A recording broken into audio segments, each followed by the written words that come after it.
نحمد و نصلی علی رسول الکریم اما بعد فاعوذ باللہ من الشیطان الرجیم بسم اللہ الرحمن الرحیم۔ محترم ناظرین، السلام علیکم ورحمۃ اللہ تعالی وبرکاتہ و مغفرتہ۔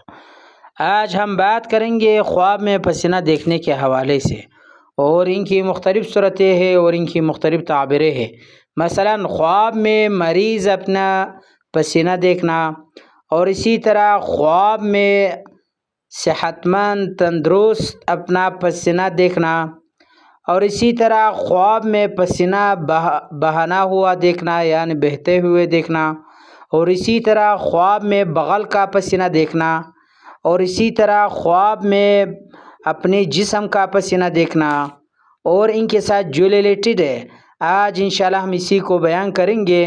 تو آپ سے گزارش التماس ہے کہ آپ اینڈ تک آخر تک ویڈیو لازمی دیکھیں، اور ساتھ ساتھ جس نے ابھی تک ہمارا چینل سبسکرائب نہیں کیا تو آپ مہربانی فرما کر ہمارا چینل ضرور سبسکرائب کریں، تاکہ جو ہمارا نیا اپڈیٹ ہے سب سے پہلے آپ تک پہنچ جائے۔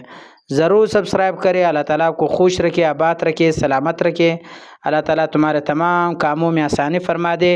اللہ تعالیٰ تمہارے تمام دعاؤں کو قبول فرما دے۔ ضرور سبسکرائب کریں میرے چینل۔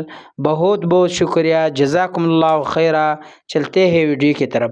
حضرت ابن سیرین رحمۃ اللہ تعالیٰ علیہ نے فرمایا ہے کہ خواب میں مریض کے لیے پسینہ دیکھنا یہ مرض سے چھٹکارا حاصل کرنے کی دلیل ہے۔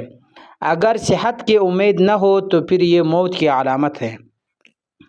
تو اسی طرح اگر صاحب خواب تندرست ہو تو محنت اور مشقت والے کام یا پھر دنیاوی نقصان کی دلیل ہے۔ یعنی اگر اس طرح بندہ خواب میں پسینہ دیکھے جو تندرست ہو اور صحت مند ہو تو دلیل ہے کہ وہ محنت اور مشقت کام کرے گا، دنیاوی نقصان کی بھی دلیل ہے۔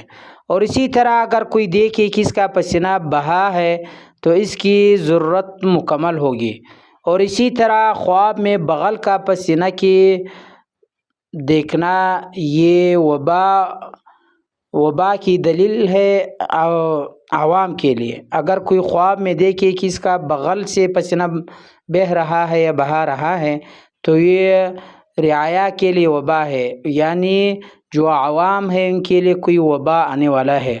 اور حکمرانوں کے لیے بری تعریفوں کے بعد حصولی مال بھی ہے۔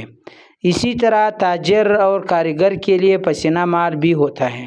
اگر کوئی تاجر اپنے پسینہ دیکھے تو اس کا پسینہ مال پر دلیل ہے۔ اسی طرح اگر کوئی دیکھے کہ پسینہ اس کے جسم سے گرا ہے تو پسینہ کے بقدر اس کا مال ضائع ہوگا۔ کبھی پسینہ دیکھنے والے کے لیے مصیبت بھی ہوتا ہے۔ تو آخر پہ آپ سے گزارش ہے کہ آپ ایک پیارا سا کمنٹ بھی دے دیں، اور ساتھ ساتھ ویڈیو کو بھی ضرور لائک کریں، اور میرے چینل ضرور سبسکرائب کریں۔ اللہ تعالیٰ آپ کو خوش رکھے، آباد رکھے، سلامت رکھے۔ بہت بہت شکریہ، جزاکم اللہ خیرہ۔ وآخر دعوانا الحمد للہ رب العالمین۔ آمین آمین برحمتک یا